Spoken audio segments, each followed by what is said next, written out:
Welcome to the Hudson Valley Disc Golf Podcast. We got Corey, Jason, Jack, Alex, Jaimen, and we are fortunate to have with us this evening the creator of the disc golf board game Disc in a Box, Josh Isaac. How you doing, Josh? Living the dream. How are you guys doing? Fantastic. Top of the world. Happy to be here. Thanks for having me. Good to hear all your friendly voices and good to talk to so many happy listening ears. Boy, he's chatty. What a PR response. That's awesome. Yeah.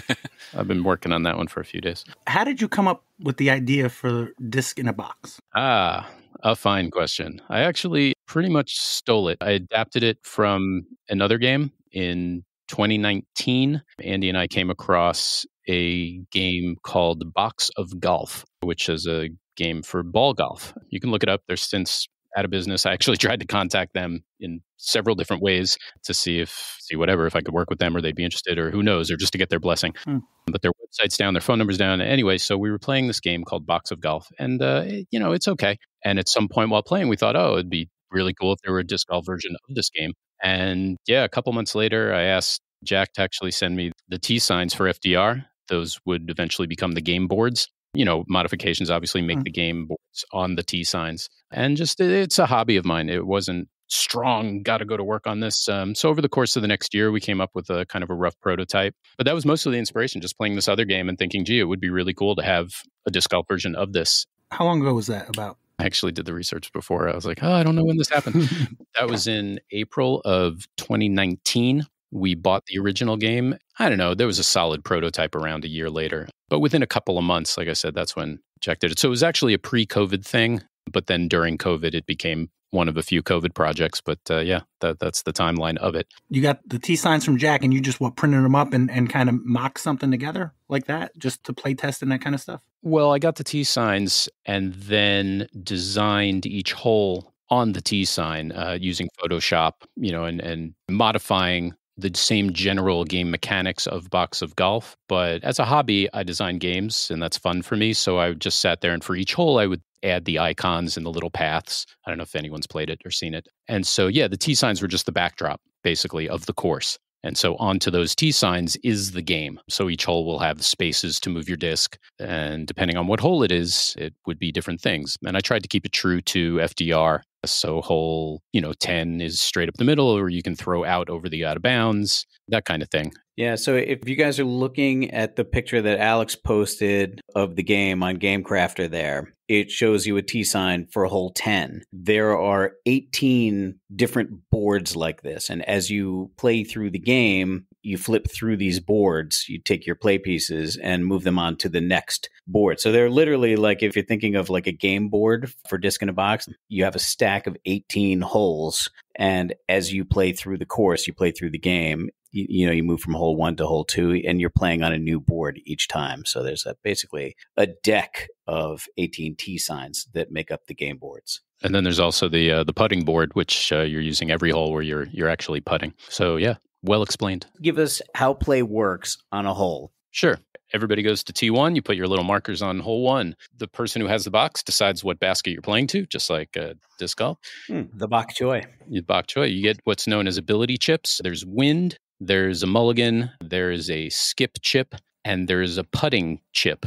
So those can help you throughout the course of play. But you roll the dice. You select the number of dice you're going to roll, depending on how much power you want, so to speak. And then depending on what happens with those dice and with your ability chips, you move your token up the hole. So you might have a great drive, and then you're 4 or 5 spaces forward, and you land on a good spot, which gets you an extra chip. Or you might hit a tree. Then your disc goes off course onto a different line, or maybe it just stops right there. And there are different spaces on the board which will affect your play or how easily you reach the green. And then eventually you reach the green in, like usual, 1, 2, or 3 strokes, you're on the green. And then you move your token, so to speak, and you're off the board, and then you move it to the putting board. There are ways to get closer to or even throw it into the basket from off the green, and you can get an ace or save your birdie. There are ways to do that. But if you get to the board, then you're putting. Yeah, the putting is very different than the original game that it was designed off, because the original game was also just about dice when you putt. And that's what the Disc in a Box was also with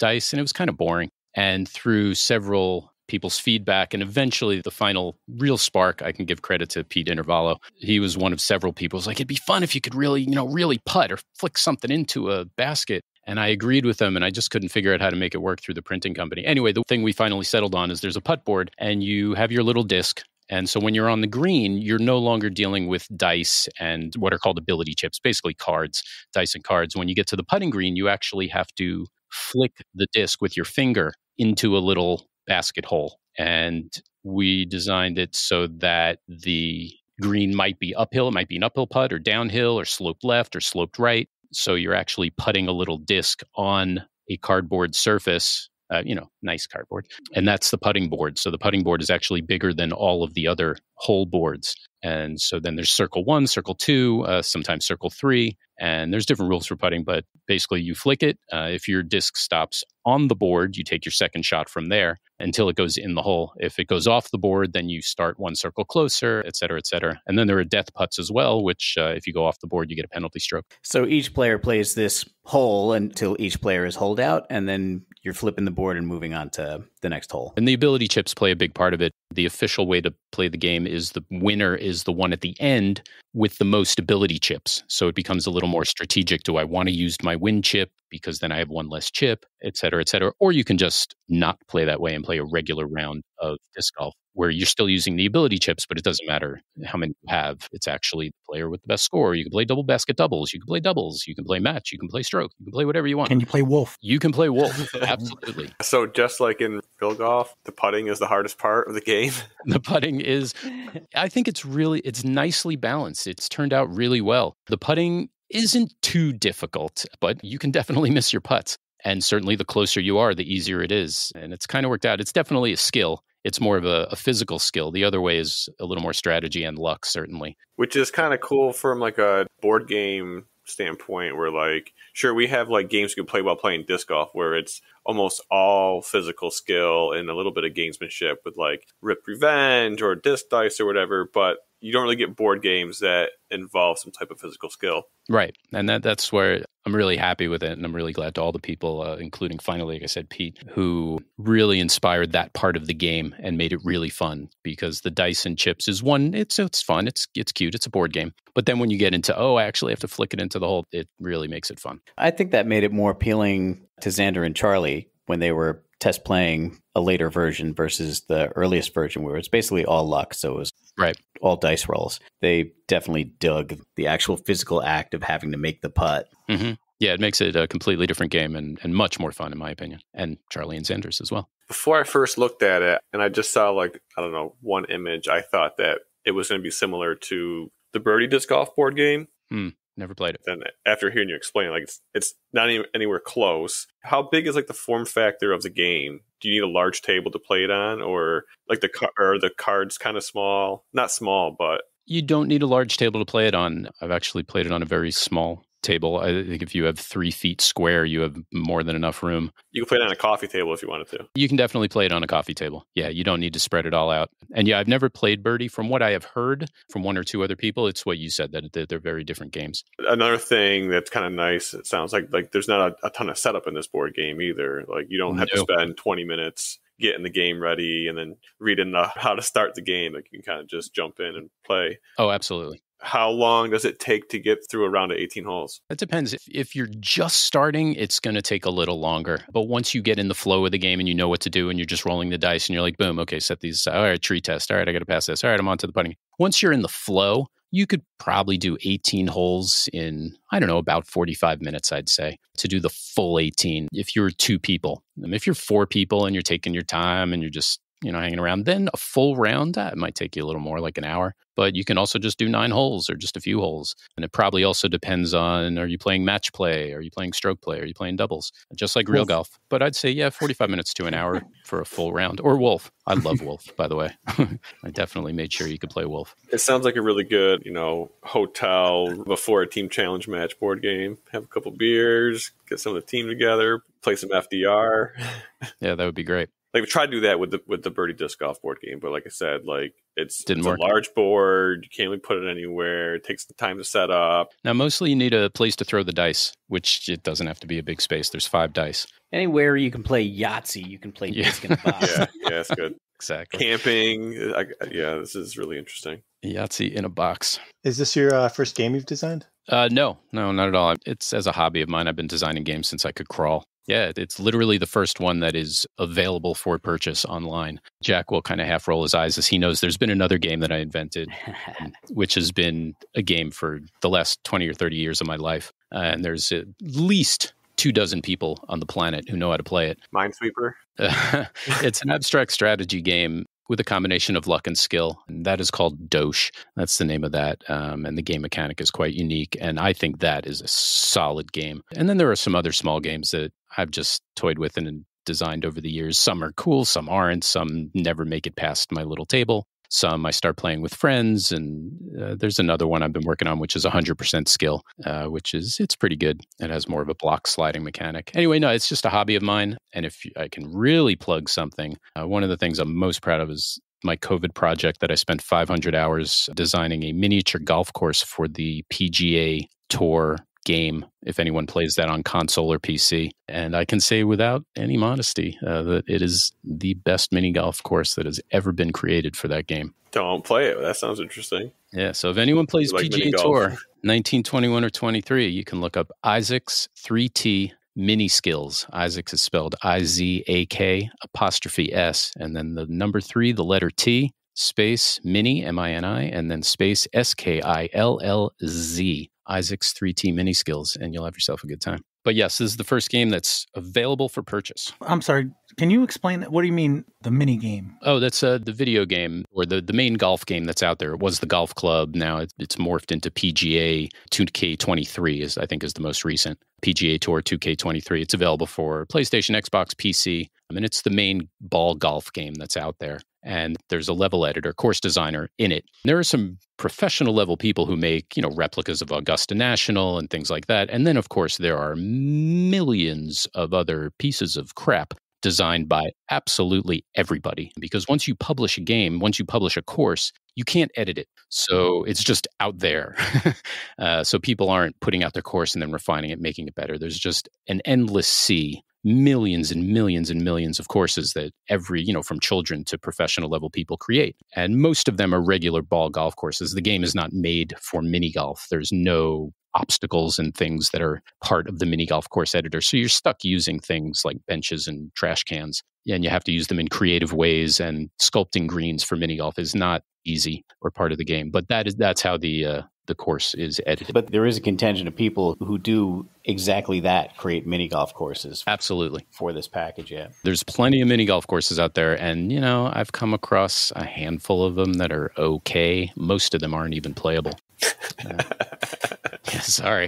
Can't even play this dog shit. No, you really can't. Like your ball gets stuck or it goes off the course, or it's just literally not playable. So you had an idea for a disc golf game. How do you go about getting it made? Well, I'm probably not taking the proper route. I imagine whoever created Birdie or one of the bigger games would have a better answer to that. If I really wanted to get big, I imagine you would do something like a Kickstarter and find a game producer and all of that. The route I took is more of a simplistic one, which suits my demeanor. I basically worked with a number of print companies, these companies, website companies, that their whole thing is printing your board game. And so you select from their selection of stock pieces or cards. You can custom create a board or a box, or the game boards. You download the templates and then you create the artwork and you send in the artwork. And they're essentially a printing company. So they'll print whatever you want, whether it's a gaming mat or cards or dice. The dice are specially designed. I tried cards, which are much funner, but cards are a few bucks extra to make. So that's why I went with the chips, just to make the game more affordable. So that's the website. You can check it out, thegamecrafter.com, and you'll quickly see what it's about. So yeah, that's how I went about doing it. And then eventually, once you have everything created and proofed and tested, then you have to jump through a few more hoops of theirs to get it on their market shelf, so to speak, to get a page in the shop. And you have to submit certain photos and for testing and get the rules. The rules are designing rules for games. There's a special niche in hell for that one.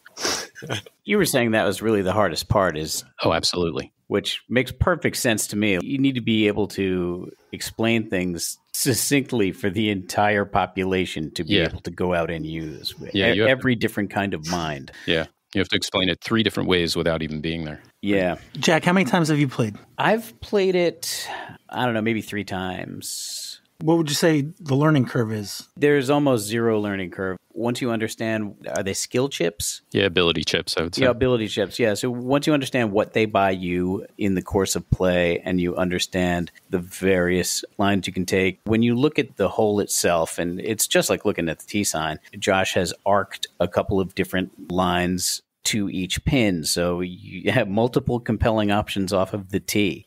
So when you roll the dice and you're able to, advance 3 spaces or 4 spaces, it's been a while since it's been in front of me, you can look at the line that you want to take. So, one of your lines might get you further down the fairway, but more trees in the way for your approach. And one line might not advance you as far down the fairway, but fewer trees, but almost zero learning curve. Of course, I had the game's creator with me to tell me how the fuck to do it. So I might not be the best person to ask. Josh, what you should know is that Pat has the game in his hands. Have you looked at it, Pat? Yeah. Oh, right on. Yeah. Very cool. So your first impressions? No, I liked it. You can be harsh. It's okay. No, there's no harsh. I just, you were talking about the rules earlier. I was reading them and I was like, you know what? This might be better if he explained it. But I also didn't have an opportunity to sit down and actually play it. Yeah. So I think that makes a difference. Yeah, I think once you go through it once or just a few holes, you very quickly get into the rhythm and figure it out. But certainly the first couple of holes, there might be a little bit of head scratching and consulting the rules, but that's normal. So yeah, once we'd played a few holes, there was pretty much nothing complicated about it, and everybody rolls through pretty quickly. Jack, there's multiple different ways to play. Do you have a preference? I would say I don't have enough reps on the game to have a preference. And usually when I'm test playing it, it's been my kids test playing it too. It's a little bit of an exercise because Josh is looking for things. Josh is he wants to see how it gets played, but he also wants to see like what happens, what choices people make, and why. And so I haven't lived with the game enough to like have a way to play it. And I'm not a huge game player to begin with, but I will usually settle into a way of playing a game that tends to annoy my wife and children. So that's probably going to be my favorite way to play it. Whatever's going to annoy Naomi and Xander. Do you remember if you guys just played for score? We definitely just played for score. Yeah, that's usually actually the way I play it. I don't even bother with the ability chips. I really just put that in there because that was the original goal of the original Box of Golf game. And I do think it has merit as a strategic variant of the game. I think I was bent on it being like the closest possible disc golf experience Sure. when I played it. So I'm like, well, I ain't getting any fucking skill chips at the Fool's Fest, bitch. What do you think of the putting, Jack? The putting's fun. It adds an element of fun. It used to be exclusively luck to tell you, like, if you made the putt or you didn't make the putt. But, it can be a little dorky if you've been up all night drinking and it's 9:00 on a Sunday morning and Josh comes over with, hey, guys, test play this game. You might not be putting your best, which, again, does give you some real life disc golf accuracy. But I will say that the kids embraced the putting. Charlie's an action guy, and it definitely adds action to the game where initially that action and skill wasn't there. I don't think it was as fun. No, it wasn't nearly as fun. It was just, putting actually kind of sucked. Right from the start, I knew that I would have to make something different with the putting. Do something. It does kind of have the most action I've seen in a board game since Crossfire! Well, Crossfire, there's no competing with that.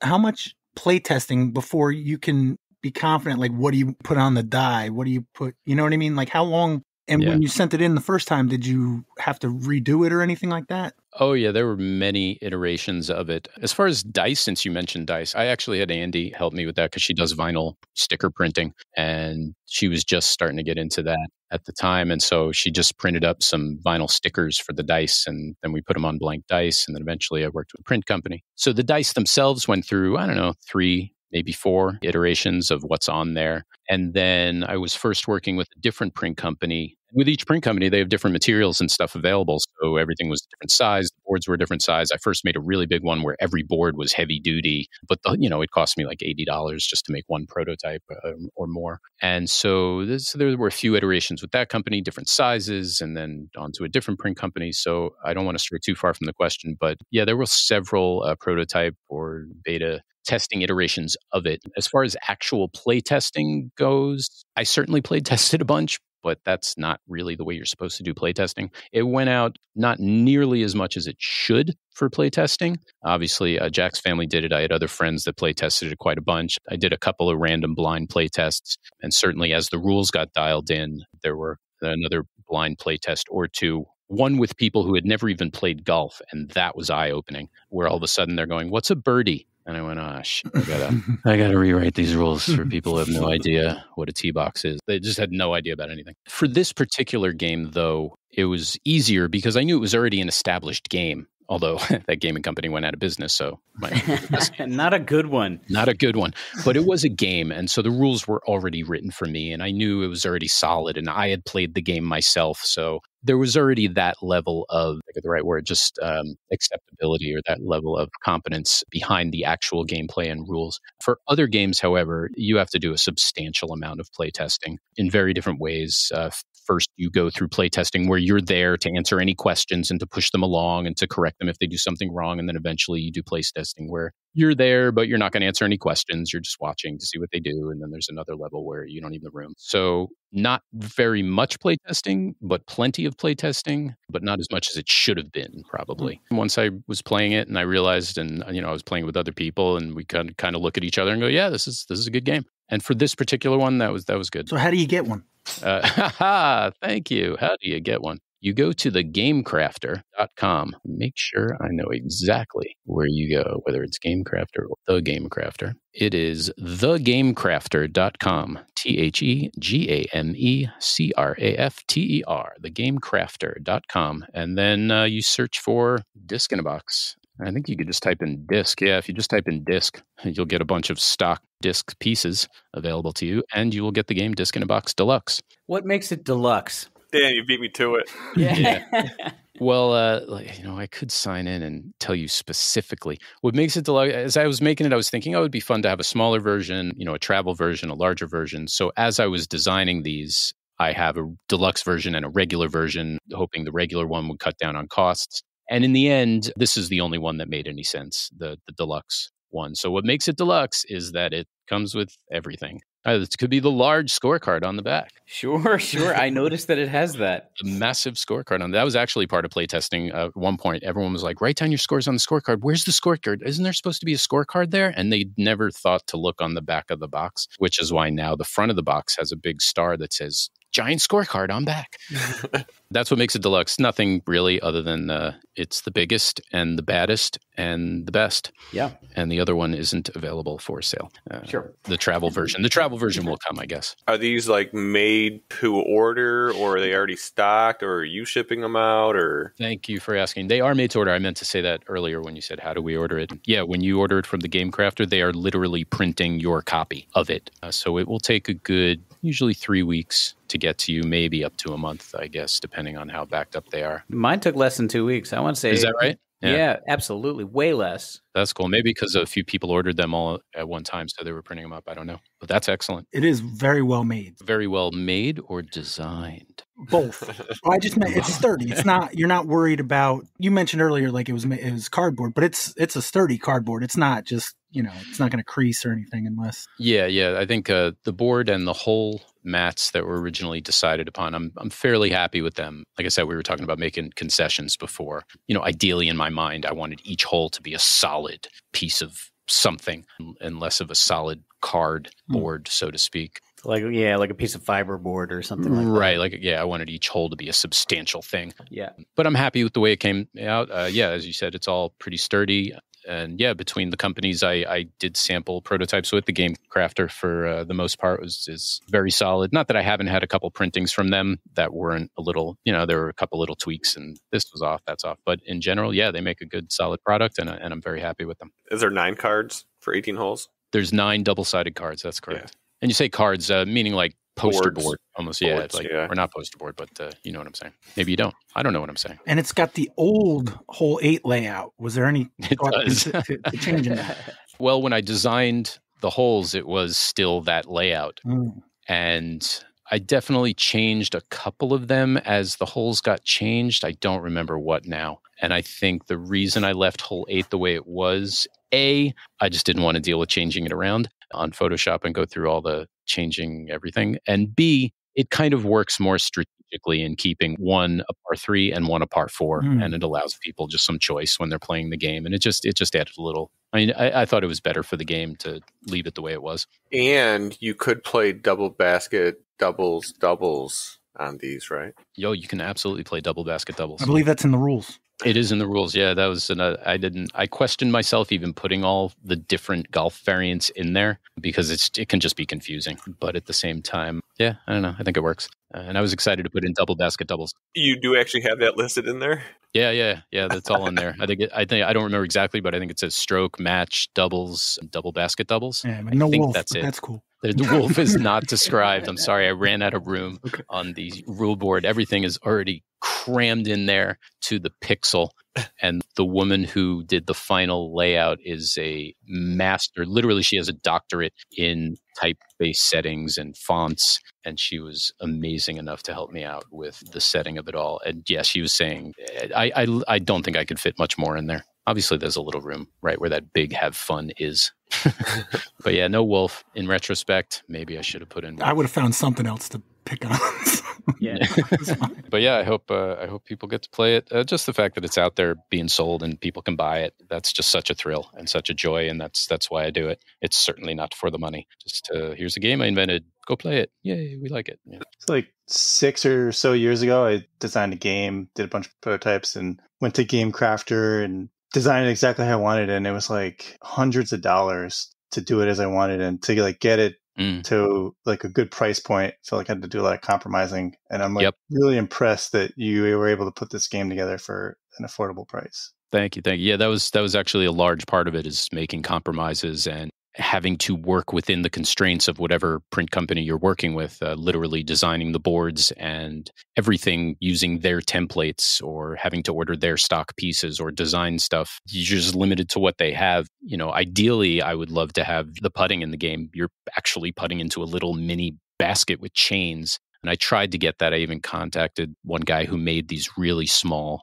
baskets with a 3D printer, asking if he'd be willing to work with me. And he quickly got back to me. He said he had some family problems and couldn't handle the project. But yeah, as you said, you have to work within the constraints and make concessions and say, I would want that, but it's not going to work. And like I said, there used to be a deck of cards in the game where you'd have the ability cards instead of chips, but they were just a few bucks more. And so I went with the chips. But that's cool. So you've previously heard of the Game Crafter and designed your own games on it? Yeah, I've designed a couple on it. Pretty big board game enthusiast. I probably have over 100 board games. Nice. Yes, and I had this crazy idea one day and made some prototypes out of like masonite and acrylic paint. And it's a very strategic game. It's not disc golf related. It has to do with construction and contract and stuff like that. Tell me the names of those games. They're not published, but it's Bidder, Bidder. Okay. Oh, so I can't. No, it was way too expensive, and I thought I was going to be able to get the price down, and I kind of gave up on it. Uh-huh. After I ordered 2 prototypes, brought them to like a family gathering to play test it. That was a huge mistake, because like my brother and I like loved it because we're like very competitive and like we were into the rules and stuff. And like my aunts and uncles were like, "This is the worst game ever." Yeah. So it was helpful. They're more like Candyland people. Yeah, it's very strategic. It has like, say, no luck involved in it. But that doesn't appeal to a lot of people. Yeah, no, I've had to learn, especially with the other game I mentioned, the Doge game, which is strategy and luck. I realized early on, this game is not for everybody. This game is only for people who like abstract strategy games. And if you do, like if you're a chess backgammon kind of person, you will love it. Yeah, I'm interested in checking that. Can you spell it again? That one is Dosh, Dosh, and that one actually will also be available very shortly, if not almost immediately, since this podcast is coming out, also on the Game Crafter. The only thing missing, so to speak, is a professionally done rule book. The rule book that's in there right now is laid out by me using Photoshop, and it's there, it's legible, barely, but it definitely needs a professional graphic designer just to finish up the rules, which I had done for Disc in a Box similarly. So that other game called Dosh, it's actually going to be Dosh Deluxe also. Oh. Yeah, it's going to be deluxe, Cool. which means it comes with a board. I'm interested in learning more about that. I'll speak to Dosh. Both of my kids have been playing it for almost as long as Josh could talk anybody into playing the game. They love playing it. They'll play it by themselves. They like playing against Josh. Our friend Ed also knows how to play it. I think Naomi knows how to play it. I refuse to learn how to play it because I'm just Not a for big you. friend. Yeah. And basically the same reason I don't play chess. I'm a lazy thinker. It's not that I can't do it. I just don't want to do it. But I'm just going to repeat what Josh has said. I think if you like chess, you like backgammon. The people I know who love those kinds of games love Dosh. Yeah. No, that's one game I'm very happy with and very proud of. It's quite good. So yeah, look for it coming soon. I was just curious how you got into the game making? I think being an only child is why. It's just been something I've enjoyed doing. Probably why I still enjoy doing it. It reminds me of being a small child alone in my room with a cabinet full of games, and there's no one to play games with. So I often had to make up my own rules in order to make the game fun for just me. And of course, this is pure speculation on my own psychiatry. To me, there was nothing more exciting growing up than being able to play a game with someone. Just because I was, like I said, I was an only child. You know, my dad was working a lot. My mother wasn't much into games. So if anyone, hey, you want to play a game? Yeah, let's play a game. I was like, wow, I actually get to interact with another human being and play a game. So it's just always been fun for me. It's always been something I've enjoyed, is creating a game, I guess. I have a logic brain as well. You know, I'm a logic puzzle kind of guy. So I don't know. I like games where you can just invent a few small rules and hopefully something really deep and interesting will come out of it. Anyway, that's where it started. It's just been my whole life. It's just always been a small hobby of mine. So if you're now playing your own games, what are some more well-known games you might play? Tabletop games, you mean? Sure. Well, backgammon is my absolute passion. I've studied and I read books and play backgammon absolutely every day. I'll play online and take lessons. And so backgammon is by far my biggest game. I was big into chess back in the day. That was a solid 15, 20 years ago. As far as other board games, I don't know. I'm a good fan of any kind of, I guess, group, Bananagram, Scrabble, Quiddler, those kind of games. Quirkle's a great game. Love Quirkle. Cathedral I've really enjoyed. I mean, I have a bookshelf full of random abstract strategy games all over the place, many of which I'll play a few times and go, yeah, that's a solid game, and then never play them again. Okay, so you're moving, right? And you got all your shit in the U-Haul. You get halfway down the throughway, and you can see all your shit falling out the back because the door wasn't closed. Okay. And there was your bookshelf of board games. What are the 3 games you hope that are intact? My own copy of Dosh. Let's see. Wow, that is a fine question. I made it up myself. I didn't see my backgammon boards. Yeah, I mean, certainly if my backgammon boards fell out the back, I'd be slamming on the brakes pretty quickly. As far as anything else, I guess I could always buy another copy. Yeah, you can't get backgammon anywhere. Well, they're expensive, and this is true. You can get backgammon anywhere. Yeah, but not a really nice board. You have nice boards. I have very nice, tournament stuff. What is your go-to backgammon beverage? Oh, wow. Did someone feed you these questions? It's that fucking dirt tea you drink. That is it. It's a mate, which is it's a green tea. It's very popular in South America, specifically like Argentina, Brazil, Uruguay. They drink mate, which is, it's just that. It's green tea, but it's drank in its own special cup, so to speak. It's like a gourd that you pour a lot of tea leaves into and then just pour a little bit of water into it. And you basically kind of keep refilling that little cup. So I will every morning go through about 1 liter of water while I'm playing backgammon. And then when I'm done, I am full of energy because there's plenty of caffeine in it.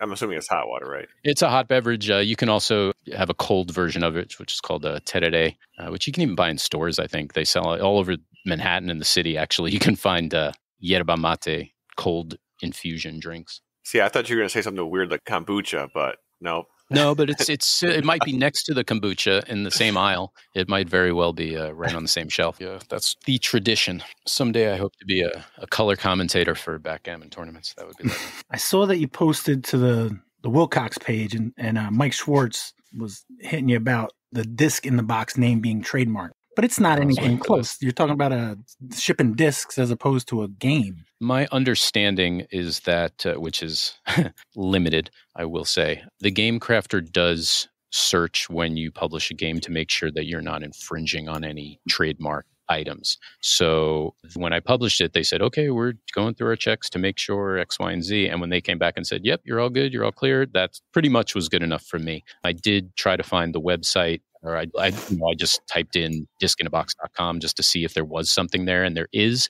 I seem to recall it's an online store that I think it's in the beta phase, if I remember the website correctly. And this was a couple months ago as well, so it may have changed. But I really, really don't know. Did you have any other names in mind? I mean, I think the name is perfect, mind you, but I was just curious, did you have any other names in mind? Yeah, I have a couple other names in the back of my, if I need to change the name, fine. This is, it's just a hobby for me. It's just fun. I don't need to be business competitive with anybody. So if for whatever reason I have to change the name, yeah, I can think of another name or two quite easily that will be equally amazing. But then that makes the OG copies collectible.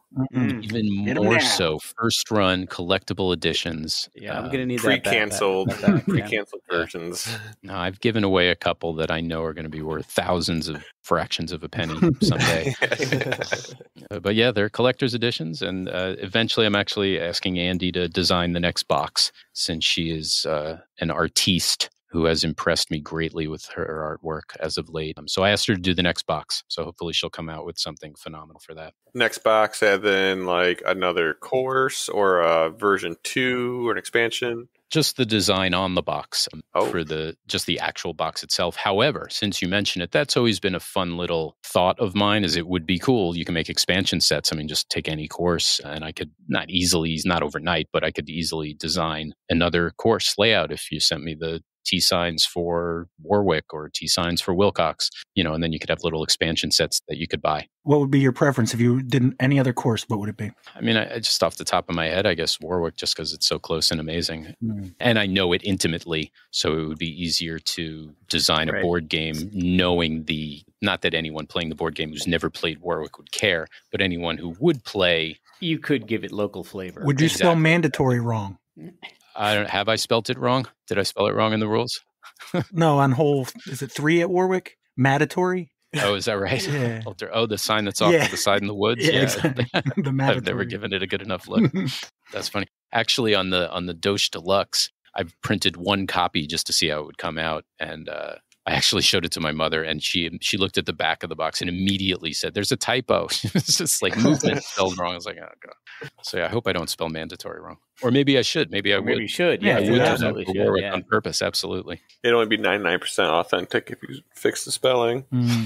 But yeah, Warwick would be fun. You could do Bridgeport, and you could have like quad runner hazards for when somebody decides they're going to run a quad through the course. That's right. You can add specific hazards for each specific course. I realized I did kind of, not really, but I shot myself in the foot a little bit designing the putt boards, because obviously the baskets at FDR are white and yellow. So the color-coded baskets and putting circles on the putting board are also white and yellow. And I realized that if I were to come out with an expansion set for Warwick, say, now all of a sudden it's silver and blue. Right.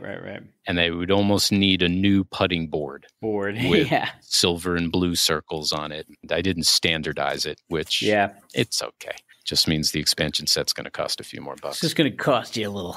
Well, like the Disc in a Box V2 regular board game just comes with the boards for Warwick, but the deluxe version comes with a brand new putting board. That's right. Full boards and putting board. Yeah, for Wilcox, it would be red and blue, and then you could go to like Maple Hill, when that putting board would just be a disaster. That would be. Oh yeah. Plus, you could play the Old Glory layout. God, the putting board would look like you're trying to read a resistor. That would definitely take a few days to design that one. Several, but yeah, that would be fun too to have a Maple Hill version. That'd be great. You name it, I'll make it for a price. Do you have any other games in the works? Well, like I said, the Dose Deluxe coming out shortly. There's another game I've been working on off and on over the last few years. Right now, it's just called 5x7 because it's played on a 5x7 board. That's pure strategy. There's no luck involved in that at all. And that involves a block sliding mechanic with some kind of line them up, tic-tac-toe-ish type element. Also, I don't want to give away too much. But yeah, it's a block sliding turn-based strategy game that's similar to that. So I think that'll happen someday. I'm just glad to thank you for the airtime, and I'm glad to be able to talk about it. And hopefully there's at least a few people who are excited to try it. Eventually, I'll spend a lot of my free time posting on every single Facebook group I could find all over the country going, hey, try the new disc golf game, and hopefully people will try it. I think it was really nice to be able to hear it explained. I'm really happy for you that, you took this thing from idea to prototype to this thing that people can actually order and buy. I'm really proud to have been involved in prototyping it, and glad that, you've taken this project from really just a thought to something that's a reality and something tangible. No, thank you. That's kind of you to say. I'm pretty happy with it as well. I'm toying with the idea of maybe at some point buying like 100 copies of them so I can get them for cheaper and then selling them out of the back of my car at tournaments. I'll do a national tour. I'll drive around the country going to disc golf tournaments, and you can get it for a discounted rate. But yeah, it's been fun, and I'm glad it's received, and I'm glad people are playing it. I just think it's a great, like Corey was talking about, Friday night before a team challenge. We're in the Northeast. There's going to be times you want to get some disc golf in, but you're just not going to be able to. And like you said, it's not too big. It's portable to a degree. Yeah, you can take it out of the box and it's much smaller. Yeah. The box is actually quite big, but then you won't have a scorecard. Yeah, I don't want to keep comparing it to the other board game, but But he's gonna. I have it, and I've literally never played it. I think one time I pulled it out. Like, it just collects dust because, like you said, you might be inside somewhere and you kind of want to like scratch the disc golf itch, whether that's before a team challenge match in a hotel room or whatever. But like, this is something you could easily, it seems like, I haven't seen it in person yet, but it just seems like something you can get into quick, whether you want to play 9 holes or, like I said, you could play dubs, you could play whatever you want to do, match play, and it's versatile. It seems like it'd be easy to pick up as far as how to play the game. Oh yeah. Yeah, I think a lot of it would, I hate to say this almost, but it would be scratching a board game itch more than a disc golf itch, but it certainly scratches the disc golf itch, I guess. You can hit trees and have death putts and get mad just like in real disc golf. And you can laugh at your buddy when you can't flick the putter in. That's right. Just watch him go back and forth 3 times. That's a still you. Yeah, you're still out, bud. Oh yeah, that happens a lot actually. Still you're still out. You hit the tree. You missed the shot. You didn't roll the baskets. You didn't roll the colors. You're still out. So yeah, it's all in there. You can get an ace. Yeah, that's exciting. Have you ever hit an ace? I have. I've hit aces. It's not nearly as difficult as it is in real life, but it's also not. It's not easy. I think with one of the earlier prototypes, it was insanely easy. Yeah, I remember Charlie walking away from it saying, like, disc golf is so easy. Had like 3 aces that round. Yeah, I've had them, but they're rare. Quite often, you can get throw-ins from off the green. Those are always fun. That happens quite a bit. I could just picture being at Minekill this upcoming year. Got the whole crew camping out for a couple of days next to the fire. We're just rolling dice, hitting birds. Disc in a box. Disc in a box. Deluxe. Deluxe. Have a little tournament. That would be cool. I'd come to the tournament. I'd have to play in the MA50 though. I don't think I compete with the youngers. MP50 then. Are you playing double basket doubles? I am not. When is that?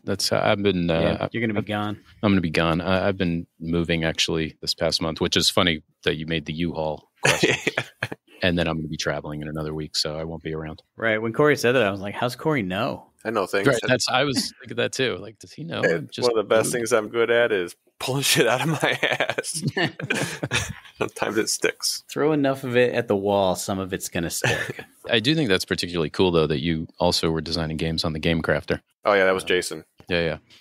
That's very cool. Do you have any games that you're particularly a fan of? Yeah, quite a few. Yeah, right? It's tough to name just one or two, right? Yeah, because there's a lot of games like when I go to events with family or other stuff that I'll bring games that like aren't my favorite, but they're always games that everybody else likes. I don't know if you play Dixit. People that aren't gamers can get into that. Yeah, it's just like it's not my favorite game, but it's really good to bring to parties. Okay. Personally, I like more strategic games. This game, Twilight Struggle, 2-player game. I played that with my brother. Chess is a pretty big one for me. Kind of drawing a blank. Got into like Catan years ago. Definitely played some Catan. Do love some Catan. Yeah, I've got all the Catan expansions, Cities and Knights, Explorers and Pirates. You just reminded me of playing the Space Catan. Was it? There's a space version, right? Yeah. And just talking of designing, I remember my friend and I were playing it at the time, designed our own, I forget, are there cards in that? Just event cards or something that happens? I don't even remember it that well. But we designed our own cards as part of the game, well, just to spice it up a little bit.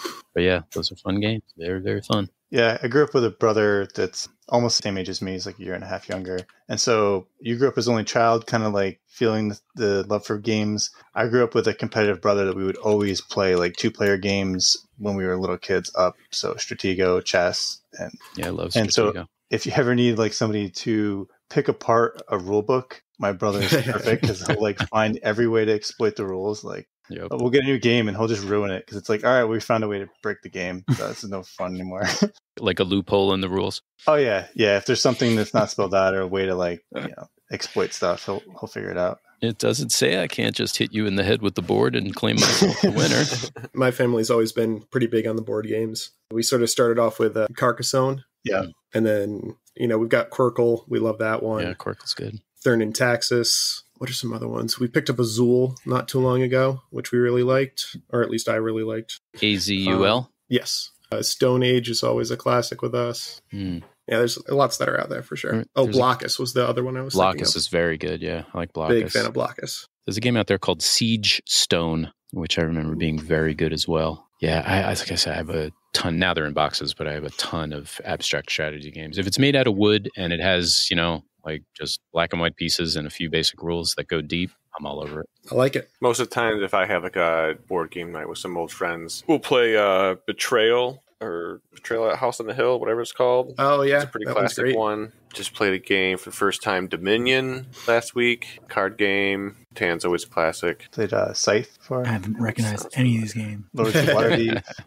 Got to linger in the game aisle for a while. Although Stratego, I think Jason mentioned Stratego. Yeah, I love Stratego. I like the old numbers. They changed the game. They changed it, right? They changed it. Yeah, and they inverted the numbers, so it's so confusing. It very much confused me. And actually, even more confusing, when I eventually bought a version of it, because I never had one as a child. So it was actually always an amazing bonus if one of my friends, you have Stratego, oh my God, we're going to play that. And so when I finally got older, I bought my own version. And yeah, as you said, the numbers were reversed, A. And I was looking at it thinking, this is not the same. And I realized the board was smaller. Yeah. And there was literally a row less on each side. So there were fewer pieces involved and it just completely changed the game. Totally changes the game. Yeah. It was traumatic. At the same issue, I still have the original board game from when we were kids. And we're like, all right, this thing's in rough shape. Let's order another one. And so we ordered it. We set it up. Like, well, this is way smaller than what we're used to. And then started playing, like, wait, something's really off. And oh yeah, so the scouts aren't 2s anymore, they're 9s or whatever. And it's like, oh, this sucks. You changed my base knowledge. Have you ever played any of the legacy games, like the Pandemic Legacy? No, Andy is big into those, but I have never once played any of them. But I've heard about them, and I'm very curious, actually.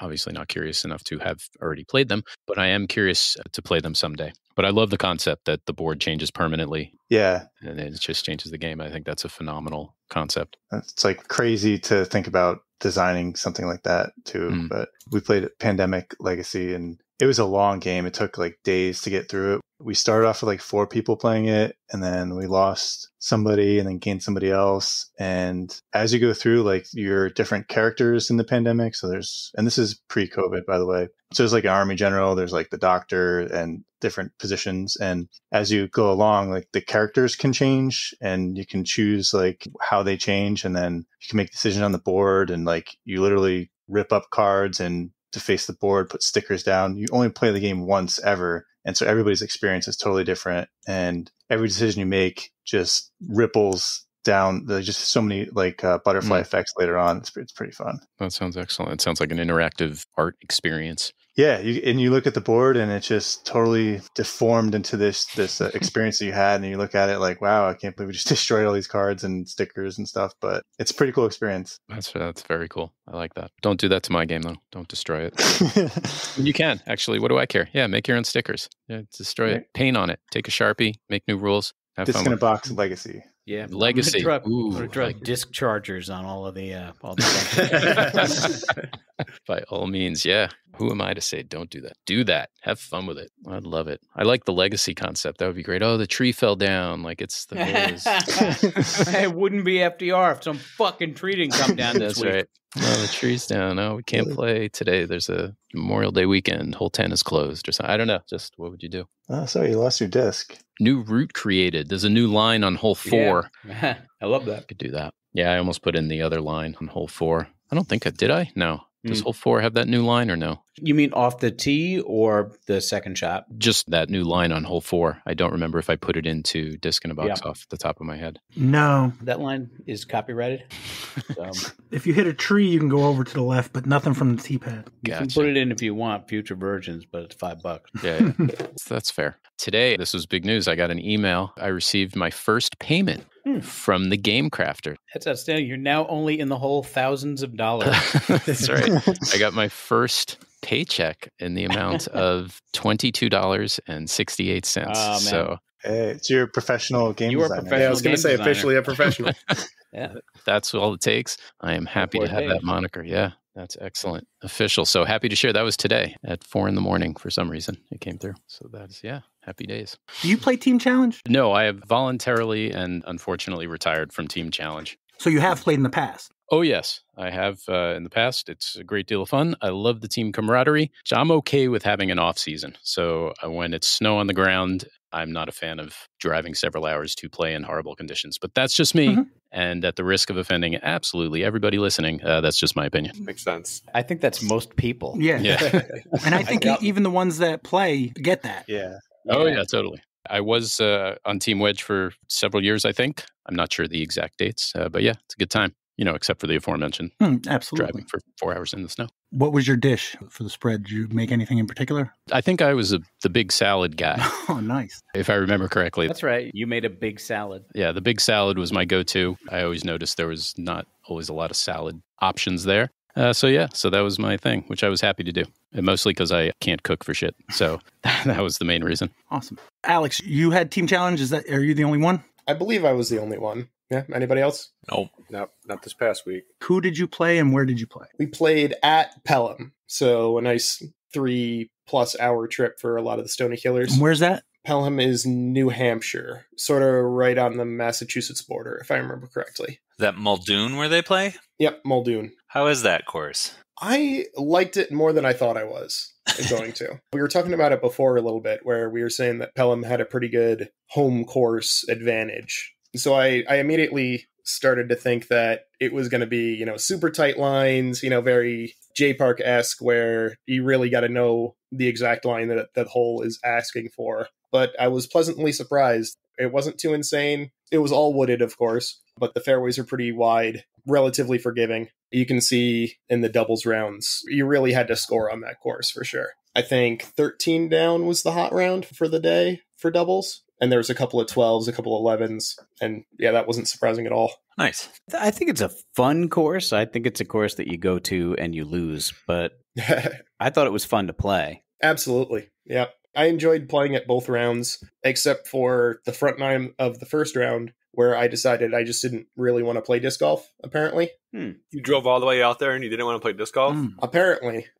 Mentally, I thought I did, but physically, I decided I wanted to hit trees a lot more than I wanted to actually play golf. So that was a little bit rough. But I was happy because I was down 6 with 7 left, and I was able to claw back to 3-2 for my loss in singles. So if I had played like that the entire round, I might have been able to pull a win out. But yeah, as it was not my day for singles. But luckily, I was able to head out there with Sam Richter and clean things up for doubles. Although my cleanup wasn't as helpful as Sam's just general good shooting that day. He had like 3 or 4 shots that were under the cage for birdie, which was just made things a lot easier for me. But it was pretty close after singles, 10.5 to 7.5. Yeah. What did your matrix say for scores?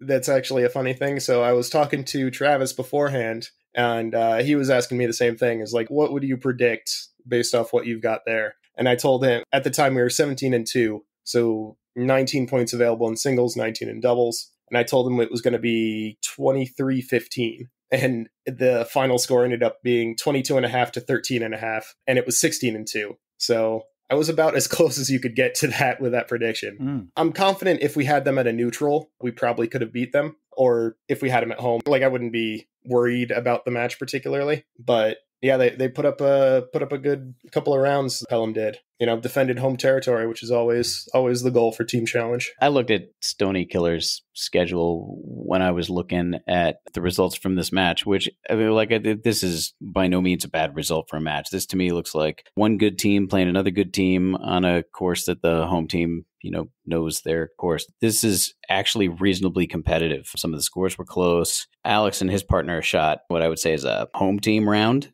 in their win. Randy Bemis also shot, what looks like a home team round. And then also Kat and your mom competed pretty heartily in that doubles round, lost that by a point. Absolutely, yeah. But you guys are schedule victims, it looks like to me. In a perfect world, you go play the best teams at their home course. Because you can go play the worst team at their home course and lose to that team. But Stony had Tank, which is by far the best team in the league by far. They might be one of the best teams in C-Pool if they were in C-Pool. But they're going to run rampant right through this league. And Stony had to play them neutral. Generally, I've said it before, but the formula for going to finals is to be 4-3. It's to win your 3 home matches and to win your neutral match. So they got into a position where they had a neutral match that was probably close to unwinnable just because of the level of competition there. And then they're not really being fed a diet of home teams that they could conceivably go and beat if they were playing Goats away. I might favor Stony to go win on Goats course and get an away win. But they're not. Goats are coming to Stony. So you expect to win your home matches. I expect Stony to win that home match handily. But you guys have a hard road, I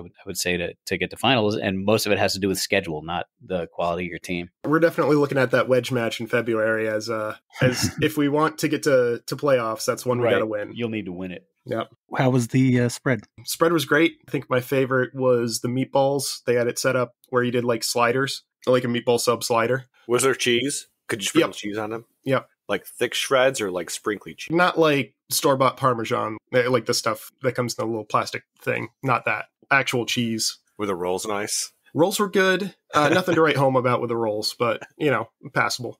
They also had sushi. They had like a bunch. Are you eating sushi in a team challenge match? Do you trust it? He was making it that morning, so allegedly. Isn't sushi raw fish? What do you mean making players? I heard him. Only talking God about makes sushi. Yeah, he wasn't making it at the course, but I had heard him talking about making it that morning. But lots of good things there, and the home team was eating the sushi too, so I figured it was worth a taste. Yep. Now, was it the higher rated players or the lower rated players? Just couldn't identify him by name. Couldn't connect the face to a name personally. But. So they got you by basically 3 matches each round. Yep. Going into doubles, we needed to get 6 out of 9 matches in order to win. So that was always going to be an uphill battle. If we had gotten one more win as opposed to a loss in singles, then we only would have needed 5 wins in doubles in order to win it, which would have been great. But as it turned out, didn't end up mattering anyway. So. That's what I find interesting, because when you say something like that, I'm already seeing 2 on here, that one by a stroke and one by 2 strokes. So it's a delicate balance. So I guess that home field is pretty important. Yeah, but what doubles team came in last? Like, who were you waiting on to come in? We were sitting at 3-3 for a long time, and then the last 3 all sort of came in at the same time. Yeah, but who was last? Who can we pin this on? Yeah, who really lost the match? Who was coming in last? I think it was Chad and Billy. Chad, really? And the ladies, and it was Jason and Steve. So what's your next match, Alex? Next match for New England is our January match that I'm not 100% sure has been scheduled yet. Let me see if I can find it. 1-6 Chainsbury? Could be. According to the master schedule /standings thing I got here. It says 1-6-2024 Chainsbury at Stonykill. I'm pretty sure that's right. Trying to search Facebook for anything is just never helpful. Yes, definitely the 6th of January. It's got some time. I feel like it feels like you had like a lot of matches in the first 6 weeks. And that was only a couple weeks ago, right? We're trying to get them all nice and scheduled and get them all in as quickly as possible. It's always a struggle to get things scheduled. There's a lot of people to try and coordinate. So I got Team Tank at 3-0, Wedge at 2-1, Newton Hill, Daisy Owls, and Chainsbury at 1-1, Pelham 2-1, Stonykill 1-3, and Goats 0-3. Yep, 1-3, but we've got a couple of ones that we should win on the horizon. Chainsbury, how you feeling on that? You got an early prediction? Chainsbury was relatively tight when we were playing at Chainsbury. So not like super tight, but maybe a step up from the Pelham match. So I'm feeling pretty confident about having them at home. And obviously the Goats match, Goats being the team who were forcibly unrelegated this past season. I think we're going to be pretty comfortable against them as well. Jack, when's your next match? Not till January as well? No, we have a match in 2 weeks. We've got Newton Hill coming down, not this Saturday, but the following Saturday. You need to get that on the spreadsheet here. Yeah. And what about the disc captain? Our next match is the weekend after this Saturday. So is that the 16th? So same as Jack then. Yeah. So next week we got New York Team Challenge, which most everybody but me and Jack will play, and then 2 matches the next week. Okay, so our little slight break in Team Challenge action has come to an end. And we'll be ramping back up right before the holiday. Right back in it. Always. Did you say who you're playing, Jaimen? Nope, we are playing Devons at Devons. Okay. Oh, yeah, I see. And then you got at Queen City a month later. Yep. Anything else, team challenge that we missed? For New York, we're at Minekill. Chatham Hills is going to Minekill. Oh, yeah. So that'll be a podcast battle. Mm-hmm. Will it? Yeah, probably not. Let me know if you need anybody, Alex. I'll get some points. No, Pat, you're on our group. You can't do that. Yeah, you've already played for No, them, I haven't. or I haven't something? played for No? anybody yet, so I am. Oh, free agent. Yeah. He knows our secrets, though. You could always kill him. All I know is we have our 15-3, and last I heard, Jason had not confirmed his 15-3. Mm. Well, there's one person on our team that's a maybe. Let's all take a wild guess who that could be. Yeah. Is it Ryan Nelson? You nailed it. Liam just confirmed that he's in, so I'm just waiting on one other person, and that should be everybody. And who do you play next week, Corey? We are playing the Wilcox team at J Park. That's going to be pretty close, I think. Yeah, it should be a pretty good match. Hoping the weather kind of holds out. It's supposed to be a nice day. My parents are coming out that weekend. I told them that I was going to be had a disc golf thing on Saturday, so I was being busy most of the day. But I mean, the days aren't that long anyways, with it getting dark at 4:00. Yeah. So they'll probably swing down around lunchtime. Probably have a couple beers, have some lunch, maybe watch a little bit of the dubs round or something. It should be a good match. Two pretty strong teams on paper. I'm hoping that we can finally pull off a win. Yeah, Jason, I just found out that I can't make it on Saturday. I'm going to go meet Corey's parents. Damn, I should tell them to bring out some actual tomato pie. Ooh, I didn't think about that. 2 sheets, baby. That stuff stays. Oh, then I can bring tomato pie for team challenge. Oh, I didn't think about this. The plan is starting to come together. I love it when a plan comes together. But I haven't really played J Park too much recently, other than I played a couple rounds just past weekend, and the course is playing really good. It's looking really good. Yeah, just excited to have a home match. I figure I'll do some last week in disc golf, and then maybe we'll do a little quiz. It was a good last week in disc golf. We'll see. We'll see. Last week in disc golf, November 27th to December 3rd. I don't know how long I'm going to do this because it keeps going over, but over under 6. Corey, were there over under 6 events between Monday and Friday since we are in the dark times? Are you including putting leagues? I'm including putting leagues, yes.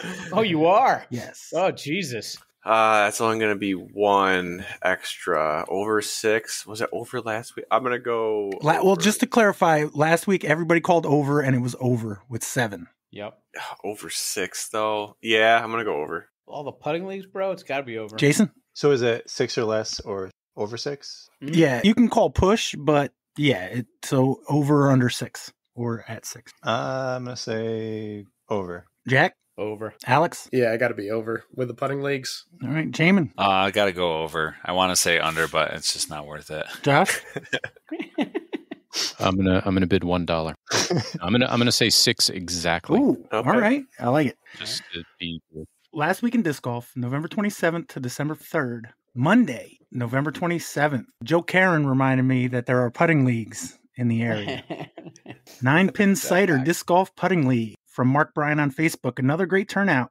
Oh, wait, you know what? It was tonight, and they updated the score, so I'll just give what was tonight. Oh, Week yeah. 5 scores, another great turnout. 54 players, a 4-way tie at the top for pro makes for some split prizes, but nobody could best JJ Knapp and his scorching hot 20 points at the top of the social league leaderboard. Yeah, I had last week's all ready to read, but then I noticed that they updated it with this week's, so I think they got one more week to go. This is where you come for disc golf news. Oh, yeah. If you want to hear stuff, like even now, it's going to be Wanna hear 5 days after the fact. But Yeah. would any of you guys play? I know we record on Mondays, but is it convenient enough for you to get to? I was going to go the first week. By the time I got to work, I could get up there, play right in the beginning, run through it, and then I wouldn't be rushing and then come back to record. But I might make it if there's more weeks later I think on. they only got one more week. Maybe they'll do a second season. Mm. Yeah, I'm not sure what I might have to go next week. Yeah, it might be there next week. All right. Top 3 in the social round was Brandon Klein in 3rd, Sean Dollard in 2nd, and JJ Knapp in 1st. Pros, there was, like you said, 4-way tie. We had Mark Bryan, Joe Karen, Jay O'Leary, and Benji Farrell. Now we know why Joe Karen wanted me to do putting league. Yeah, I was just I guess maybe not a lot of glory elsewhere, Joe. You let me know. I'll talk about anything on this thing. Joe is a very solid putter. Yeah, no surprise. So Monday, one event. Tuesday, Winter Glow, Wilcox Memorial Park, Alden Slack, -1. Go Tuesday. Wednesday, Come on. Deadbeat Doubles. What happened? Pat and Jack had an epic HVDGP tag death match. Yellow front, white back. Match play, and I got him on 18 with a putt. Played the full round Yeah, we played a full round. You didn't get me. You pushed me on 18. for the win. I had the higher tag going in, and I had the higher tag going out, so I got you. I say, yeah. All right. I was thinking the match. Mm-hmm. Yeah, no, we pushed on the match, but I kept my tag. So basically, it was just me and Jack. I saw him coming, and I'm like, oh, let me check my bag real quick. And I saw I had my disc cap tag, and I said, hey, Jack, want to do tags? And he's like, I didn't bring my tag. I said, well, we'll play for tags. If you beat me, I'm keeping my tag until you show me your tag, because you're obviously not responsible enough to hold on to your tag. I'm not giving you a second one. You know what I mean? So he's like, that's fair. And I figured in the second match, if I lost for some reason, I could goad him into another round or something. But, I was just, hedging my bets. And I told him, I said, well, why don't we play match play? Because I'm sure you got to practice for team challenge or whatnot. So Yep. in the first 9, I had him by 2. And then within 3 holes on the back 9, he tied it. I think you got me to 3 in the front. I did have you up by 3, but then you got me on 9 to get it back down to 2. Yeah. That's right. Yeah, so I was up by 3 at one point. I pinned 7, so I was done for the day. I was happy as a clown, but Yeah. because I thought it rolled down the hill. I don't know. It was absolutely parked. Yeah. It was, I don't know, it didn't look as good. Like from the tee, it didn't look as good as it was. I knew it was going to be good. I thought you'd have a circle putt, which you would surely miss. Which is my MO. But lucky for you, it was fucking parked. Yeah. And then, like I said, within 3 holes on the back 9, we were tied up, and then he kept taking the lead, and I had to tie him back, and I actually had to make a putt on the last hole. Yeah, so we went into 18, and I was up 1 with 18 to play, and I hit a tree going up to screw up my par, so I was going to take a 5, and Pat had a long putt for the 4. And he spent an unusually long time looking at it and thinking about it. But when he actually let it go, went straight into the chains, and he pushed it. Honestly, half that time I was debating, like in my head, like if I make this, am I actually going to push and keep my tag? Like a lot of it was math. Yeah. There were a few times I had putts that I could have maybe picked up a stroke, but if I missed them, right, could have gone back. I could have pushed, or worse, I could have lost the hole. Yeah, this was nothing to lose, everything to gain. So a lot of it was like, wait, what are the repercussions if I miss? And so I was like, screw it, and I just went for it and put it in. I usually don't putt that hard, but I had done it earlier and I didn't putt hard enough and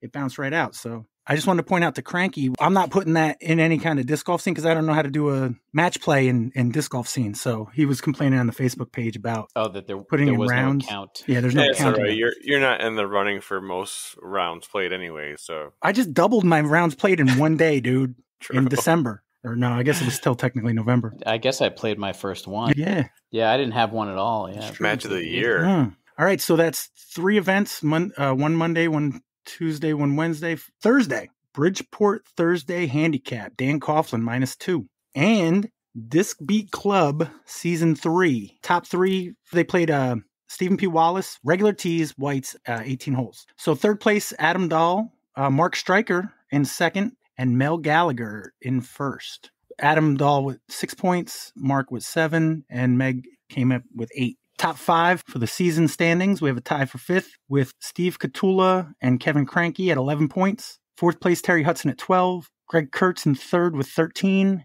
Mark Stryker in 2nd with 16 points. And our leader with 20 points, Mel Gallagher. So 5 events through Thursday. And then on Friday, nothing. Oh my God. So none of you get anything. It was under. I thought there would be more putting leagues reported. Well, Joe only posted one. 2, but the one hadn't started yet. It doesn't start till Wednesday. I was looking at the Brewport putting league in Bridgeport. Oh, I didn't. Yeah. But I guess they're not posting. So the Bridgeport Handicap League, you're finding that on UDisc, is that right? Yeah, I don't usually go to Bridgeport's Facebook page. I could do that. But yeah, the handicap is on UDisc. It's on UDisc, yeah. So they're doing a putting league also, and they always do. Yeah, so I chose the over based on various putting leagues that are out there. I get you. That's fair. Right, I can lose. You came I can under. lose gracefully. Yeah. And then to finish up Saturday, Port Jervis Disc Golf Club Bag Tag League at Camp Reimagine Disc Golf Course. Robert Jarling shot a -5 to win. Bridgeport Singles League A pool, Matt Geffert with a -6. B pool was Warren Fix at a +3. Saratoga Spa random dubs, 18 regular holes plus 2 extra. Tyler Calzada with a -15. I saw a bunch of people play. I don't know if it was dubs. It was all singles names, but they listed it under random dubs. So Long Island did Saturday dubs because they knew it was going to rain on Sunday, I guess. They played Layout ROBE +3A Red, random pairing, Billy Bloom and Kevin Casdia shot a -9. And on Sunday, Cranberry Sunday Handicaps, Dan O shot a +6. And that is your last week in disc golf. So the answer is 6. So I win. It was 5 on from Monday through Friday. Yeah, nobody won. That's okay. But Josh, don't hate the player, hate the game. Okay. If you say what game? Exactly. Disc in a box. Disc in a box. So I got a quiz. Corey, why don't you figure out the teams? Okay, I'll get on it. Let's see. Okay, do a little bit of random.org.com. 1, 2, 3, 4, 5, 6 of us. Wait, is it actually random.org.com? What? No. That does seem a little odd. Did I say that? Yeah. I don't know where I got the .com from. I'm going to From look your that up. entire lived experience. Random.org.com.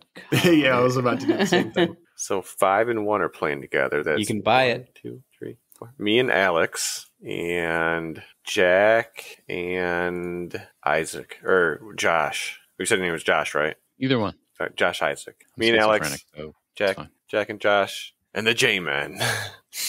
Let's go. In that case, I'll be Josh, so we can be JJJ. Oh, there's a lot of J's. I do a lot of the Wordle and Octortle still. Alex introduces me to the Octortle, and my biggest takeaway from that is J is primarily used for names, and that's it. Yeah, that's right. Yeah. It's like freaking everywhere in names, and it's absolutely nowhere else. What's Oxtortle? What were you saying? What is that? So, did you ever play the Wordle? Yeah. It's like that, but you have a lot more guesses and essentially solving 8 Wordles simultaneously. I've seen that. Yeah. It's one of those variants. Yeah, I think I saw someone playing that next to me on the subway or something, and I looked at that and just went, nope. Yeah, that's the fun one. They've got a couple variants. They've got sequence, where it only shows you the first one until you solve it, and then the second one, and so on and so forth. That one gets really easy. But then they have a rescue version where they fill in with a bunch of nonsense words, and you only have one free guess, and then you have to guess all 8 of them to get it correct. I saw one where you had to kind of reconstruct it from the bottom up. It was almost like a reverse Wordle. Oh, I've seen games like that. Those ones really confuse me. I think that was the point. Yeah, definitely did. I didn't last through more than a couple of them. Yeah. I've done a couple of those before, and I'm like, it usually doesn't take me very long to go like, no, they're just wrong. And they're not just wrong. I'm just really bad at it. Oh, there's something I wanted to talk about. There's a lot of chess mentions tonight. Paul Macbeth announced today, and if it was April Fool's, I would have believed that it was an April Fool's joke, that the beginning of the Disc Golf Pro Tour this year is going to happen in Florida, and it's going to be, I want to say the chess.com Open is what they're calling it. Wow. Oh, they're calling the disc golf event the chess.com Open? Yeah, it's sponsored by chess.com. Oh, right on. Cool. Yeah, I'm trying to find something to substantiate this. I play chess every day, and I was like, this is too much. Oh, here we go. Reddit, baby. Reddit's got the info. Yep, I'm getting it from there right now.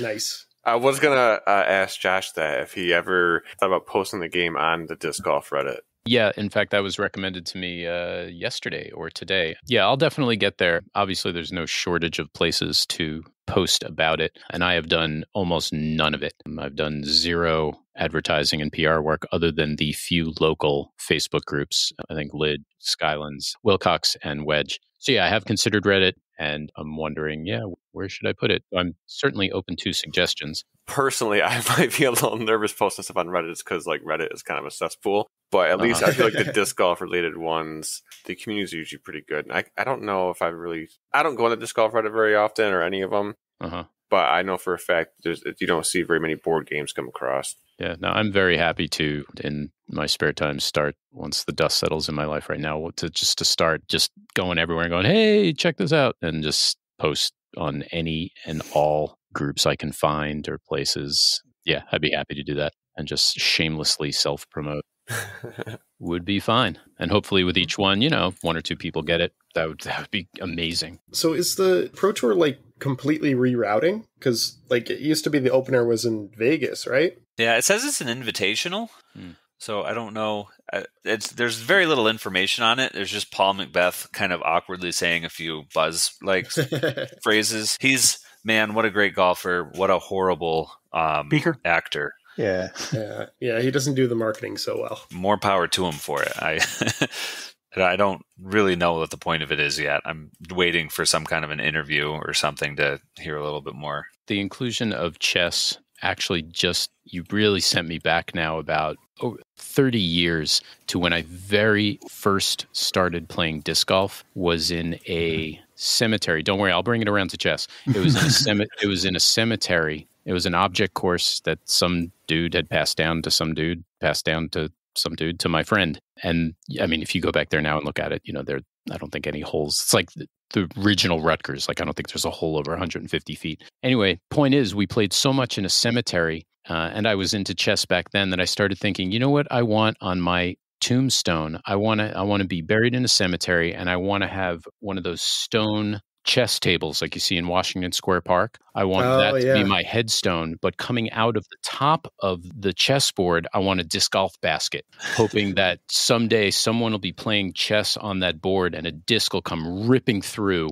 and just smash all the pieces off the table. And everyone would look at my tombstone and go, "Oh, you." What a dick. What a dick. Anyway, that was a fantasy of mine I had 30 years ago. Thank you for reminding me with the chess. Corey, did you figure out teams? Me and Alex, Jason and Jaimen, Jack and Josh. Thought there would be a chance you wanted to take Josh so that my wants had nothing to do with it. It was all what random.org said. Okay. Random.org, is that a thing? Yeah, it runs my life. I literally got my Chinese food today at lunch. I haven't had Chinese in weeks based off of random.org. Really? Beef with garlic sauce. I'm Number immediately 36. fascinated by random.org. Oh, it's wonderful. Oh, there's all types of things you can do on there. There's also Wheel Decide, WHEEL, which is a customizable Wheel of Fortune board. Yeah, that's how we get dinner sometimes. We'll leave it up to the wheel. Oh, so you enter in the choices and then it decides. I gotcha. Oh, yeah, I just flip a coin, but a website works also.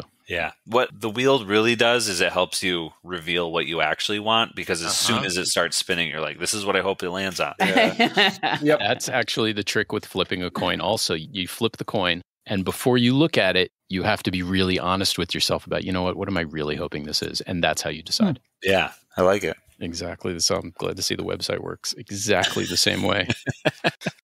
All right.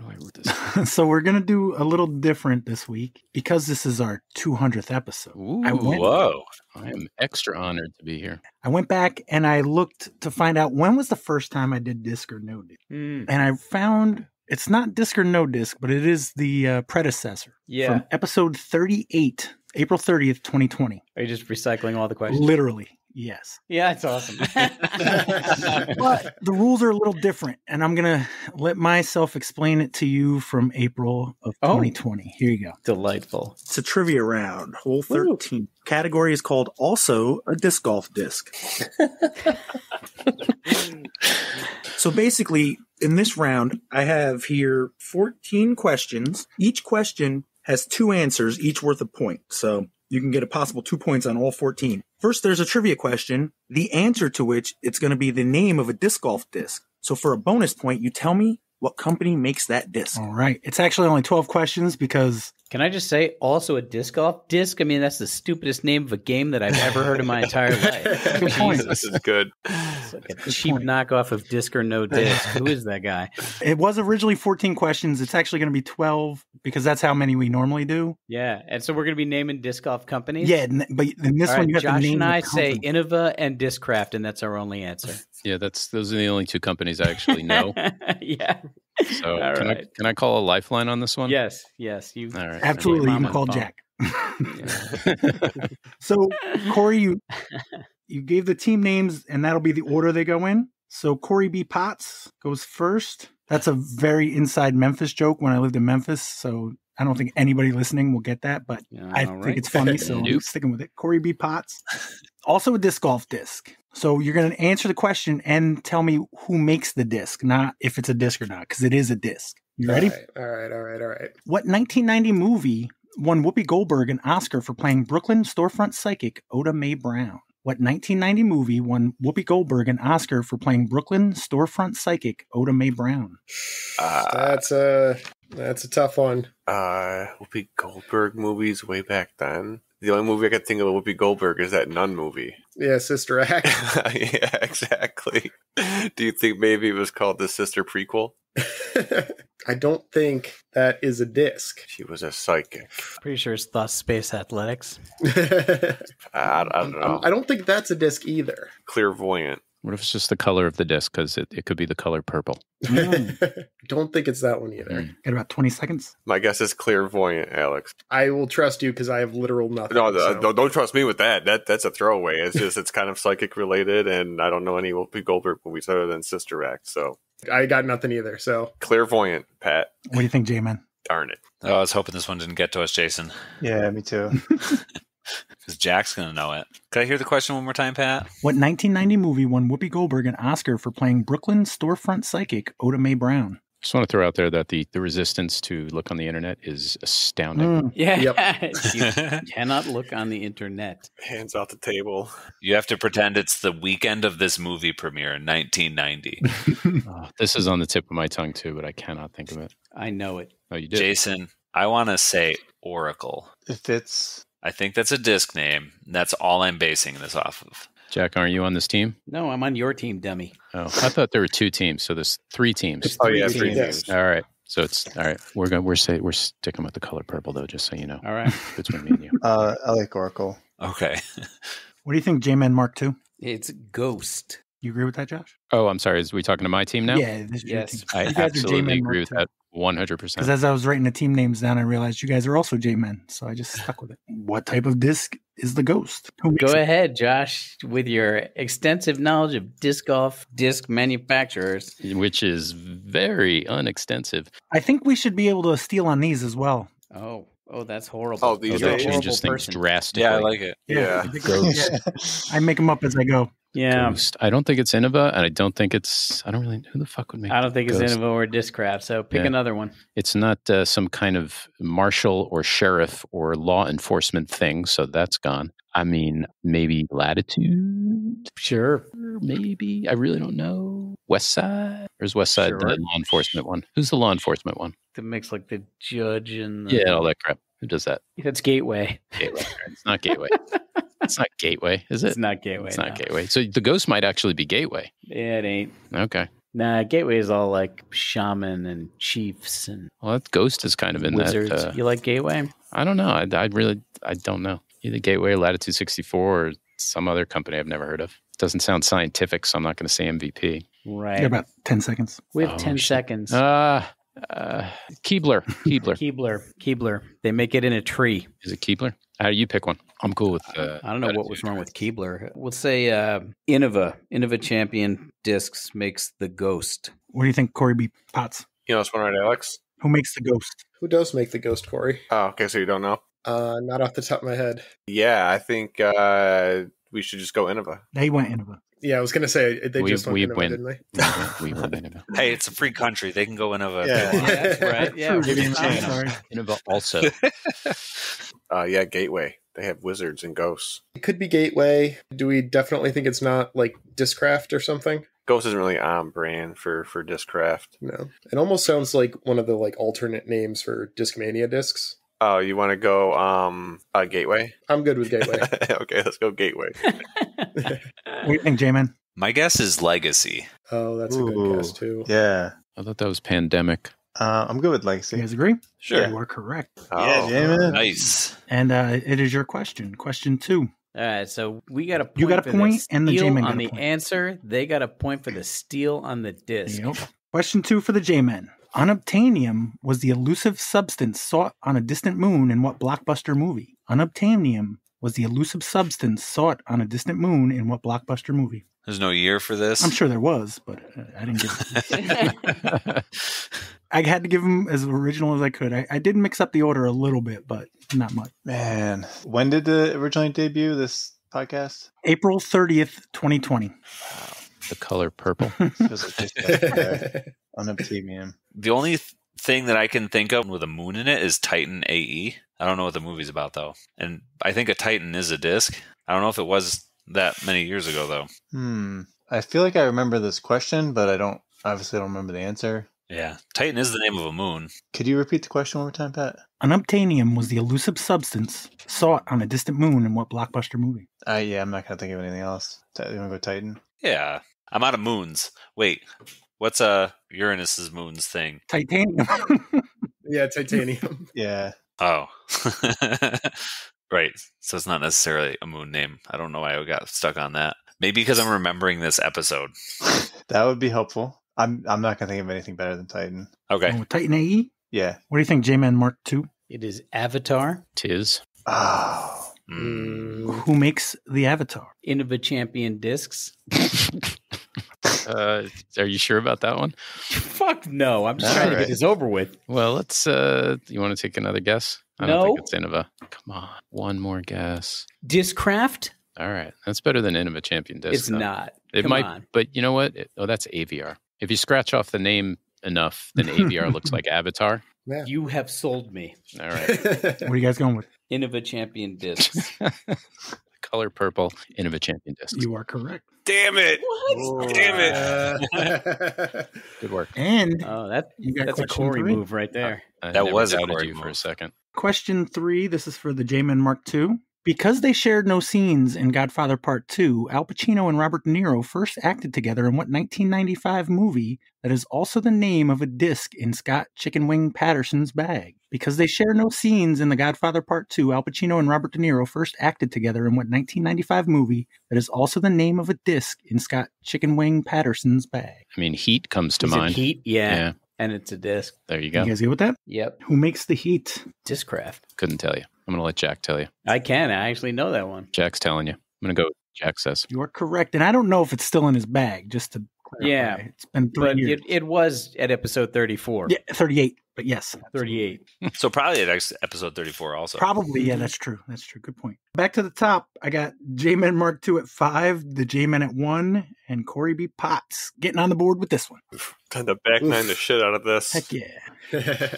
Fingers crossed. We're still in the middle. What Marvel character from a 1998 movie is described as part man, part vampire, all hero? What Marvel character from a 1998 movie is described as part man, part vampire, all hero? Is that for us again? That's This for is me and for Alex. Corey B. Potts. I'm like 95% it's Blade. He's a Marvel character?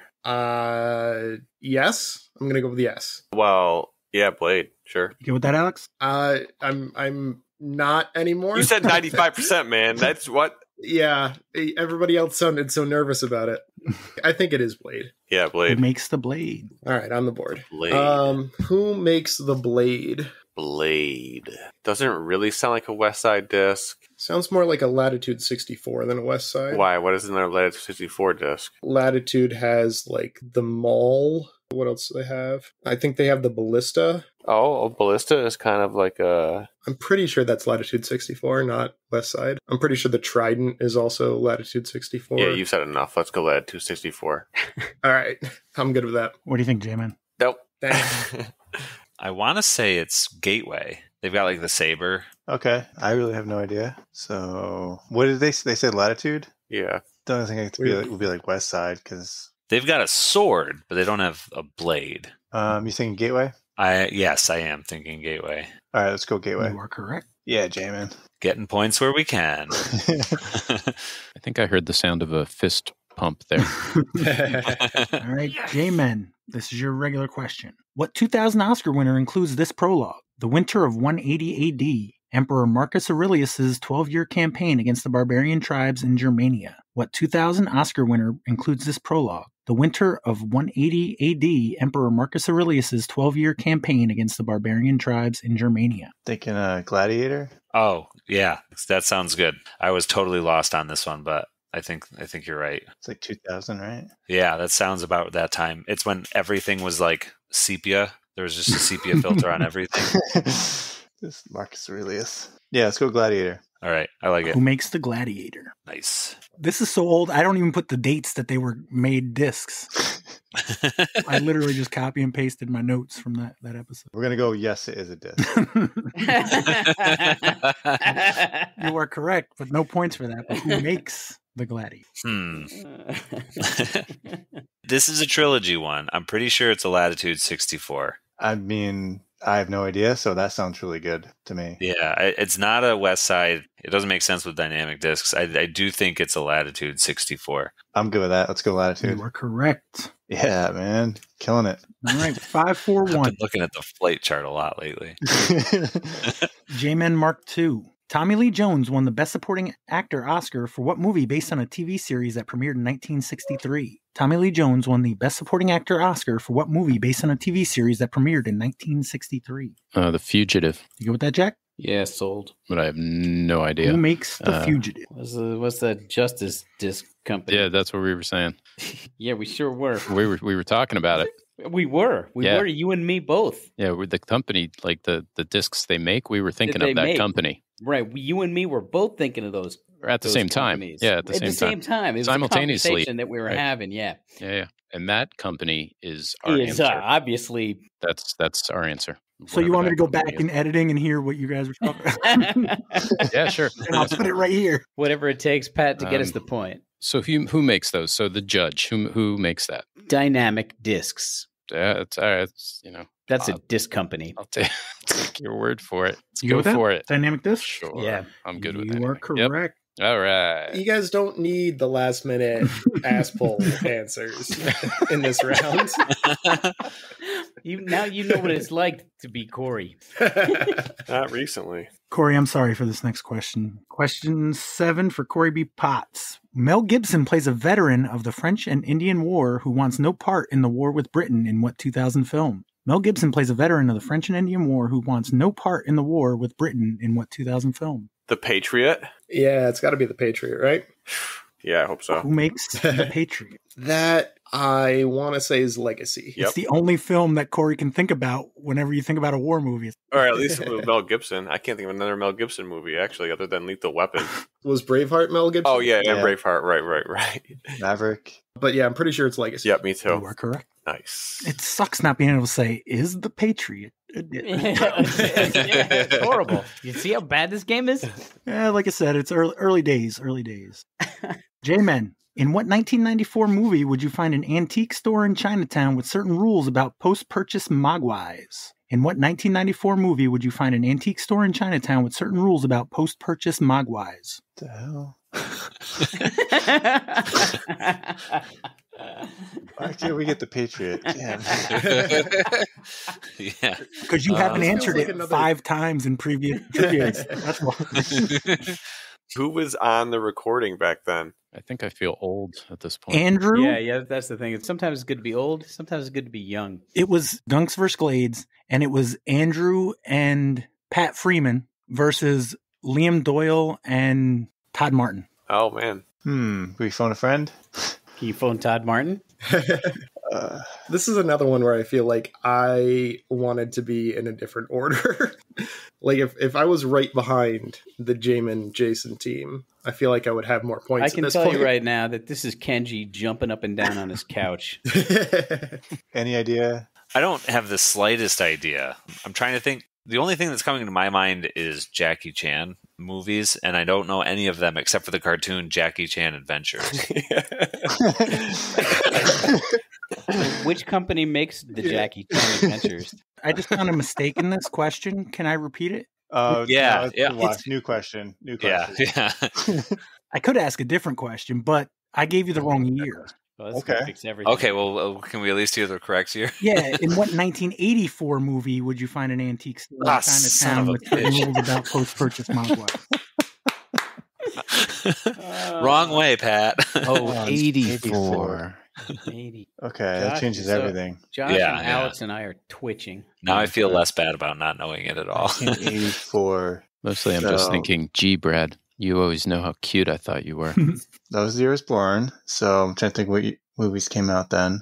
What did I watch when I was born? So it was like around the time of E.T. Maybe that was 86. I don't know. China Shop. Got about Man, 10 this seconds is- now This is with good. the updated information. Oof, goodness. Yeah, I don't have the faintest clue, Jason. I just hope that these next two clowns fuck up the disc company and we get it back. Well, can you think of a good like disc name that would somehow be a guess? The AV, that's way too recent. Dynasty. It's the 80s. I'm going with vaguely Eastern names. The Dynasty. I don't know. Whatever you got. T-word. I have no idea. Wait, leopard. Yeah, leopard's better. Let's go leopard. What do you think, J-Man Mark II? Josh? It's the color purple. I mean, it's going to be Gremlins. Yeah. Oh. Who makes the Gremlin? Innova Champion discs. No Ford? idea. No idea. Go with it, Innova? Yep. All right. If Jack says so, sure. What do you think, Corey B. Potts? Corey, you got this? The Gremlin? No, not really. I don't even know what that could be on brand with. A Gremlin. Whoa. Could be- Who did you guys say? I'm sorry. You actually are right. What? Wait, it is Innova? Yeah, I had it wrong. Dang it. Twice in the same question, I found, obviously, I didn't proofread these. Well, we knew we were right. Yeah, it is. I had it written down as Discmania for some reason. Discmania does have a gremlin. It's the MD1. Ah, See, Corey, you could have also guessed Innova and got right. Yeah, you guys were. that's funny. There you go, Corey. Never stop guessing what the last person guessed. Also, Yeah. Man, I sucked at proofreading back then. And I just assumed I'm usually pretty good at that. But no, sorry, guys. They didn't need that point anyways. Yeah. All right. We can forfeit a point. J-Man Mark II, your regular question. 1987 was a big year for 7'2" Kevin Peter Hall. He played Harry, who hung with the Hendersons, and the title character in a film where he was less friendly with Arnold. So get to the chopper. 1987 was a big year for 7'2" Kevin Peter Hall. He played Harry, who hung with the Hendersons, and the title character in a film where he was less friendly with Arnold. Predator. Okay with that, Jack? Yeah. I'm just checking to make sure who makes the Predator. That might be a Discraft disc, dude. I kind of think it is. I'm going to have to go with my usual guess of no fucking idea. Yeah. Discraft? Yep. You are correct. Yeah. Boom. That probably seals it, but we're going to do one more round. Corey B. Potts. It is double point December. It is True. double point December for true. Corey. Question 10 for Corey B. Potts. What 2018 film based on a Marvel Comics character of the same name stars Tom Hardy as a down-on-his-luck investigative journalist? What 2018 film based on a Marvel Comics character of the same name stars Tom Hardy as a down-on-his-luck investigative journalist? Goddamn nerd movie questions. Tom Hardy. Oh, that's Venom, isn't it? Oh yeah, that's what I was gonna say. Yeah, Venom. You go with that? I'm pretty sure it's Venom. Yep. Who makes the Venom? Is that Legacy again? I know I've seen a Venom before. Yeah, it's definitely none of the brands I was thinking it fits. I would go Legacy. It ain't do us no wrong so far. I'm good with Legacy. Yeah, Legacy Pat. What do you think, J-Man? No, wasn't Ah. Legacy. Who makes the Venom? I think it's Discraft. Yeah, I could go with Discraft. I don't know why. I think it's Discraft. You are correct. For Yeah. fuck's sake. J-Man, your regular question. What 1997 blockbuster film had two women playing the role of Rose DeWitt Bukater? What 1997 blockbuster film had two women playing the role of Rose DeWitt Bukater? Well, I have no idea. Big surprise, I know. What was the year? 97. 97. Is it 87? No. 97. Sorry, Pat, can you say the question again? What 1997 blockbuster film had two women playing the role of Rose DeWitt Bukater? Oh, wait. Rose is the name of the lady on the Titanic, right? Oh, yeah. Well, is the Titanic a disc, though? This still boils down to the same age-old question. So it's Titanic, right? I don't know. That's the only thing that I can think of. It takes place in the past and the present. There's somebody named Rose in it, but I don't know if the Titanic is a disc, but I'm probably also overthinking this. I think it's the Titanic. I mean, I can't think. I mean, that's like the same late 90s. There's three things going for us there. We got to go Titanic. Yeah. 2 VHSs. Who makes the Titanic? That is a whole other question.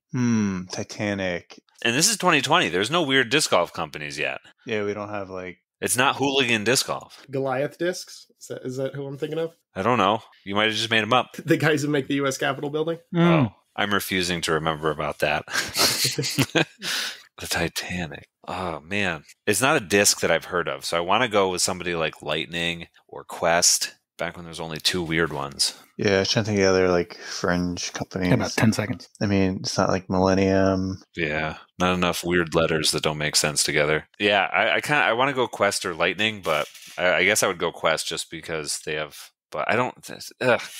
Whatever you think, Jason. I am throwing my hands up on this one. I mean, does it fit West Side or is it too? No, there was a Titan that somebody made, but it's not a Titanic. Just trying to think of other companies. Gateway. I mean, Lightning has like the Driver 1, Driver 2, right? Do they have other names other than that? I think that they used to have a line that was based off of planes. I don't know. I'm good with whatever. I really can't think of anything besides Quest or Lightning. What about Legacy? Is that a Legacy? I've never heard of that disc out of Legacy. That's I feel like Quest then. Okay. Jaimen 2, Mark 2. Discraft. Good with that? Good with that. What do you think, Corey B. Potts? No, I'm not good with that. We take it back. Remind me what the disc name again was again? The Titanic. Titanic. Okay, right. Innova, maybe? Yeah, let's actually go with Innova. I'm good with Innova. DGA.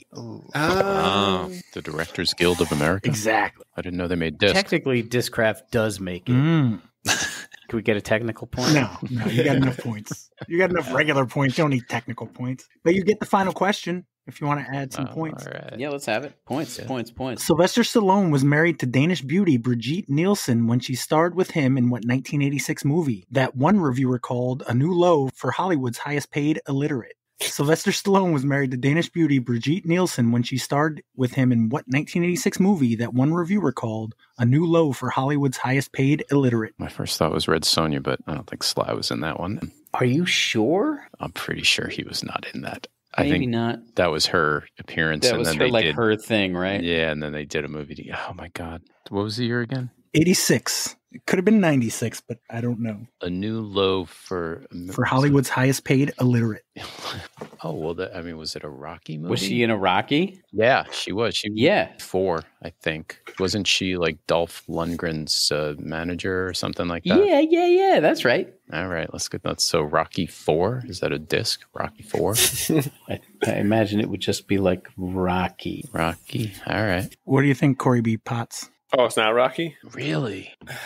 Sylvester Stallone. Is she not in that movie? All I got is Rocky and Rambo. What other movies? Yeah, I was thinking First Blood. But 86 seems so long ago. Is Rambo that old? Maybe. Well, I can't think of another Sylvester Stallone movie anyway, so regardless of whether his wife or whatever she is was in it or not. Well, yeah, the first Rambo movie was First Blood, I think. It wasn't called Rambo. That's correct. Sorry. Well... I mean, it could be like Rambo 2 or something. If we're going to be going with the Rambo theme, I got a lot more faith in the answer being Rambo than First Blood. That'd be a pretty sweet test, though. I'm out for vengeance. Yeah, all I got is Rambo. Take it or leave it. I'm good with that. I got nothing either. Rambo it is, Pat. What do you think, Jaimen? Okay, left it. Okay. Get wrecked. So Rocky and Rambo are out. What other Sylvester Stallone films in the 80s? Rocky 2. What's sad is I don't have a better guess than that. Rocky 3. Rock 3.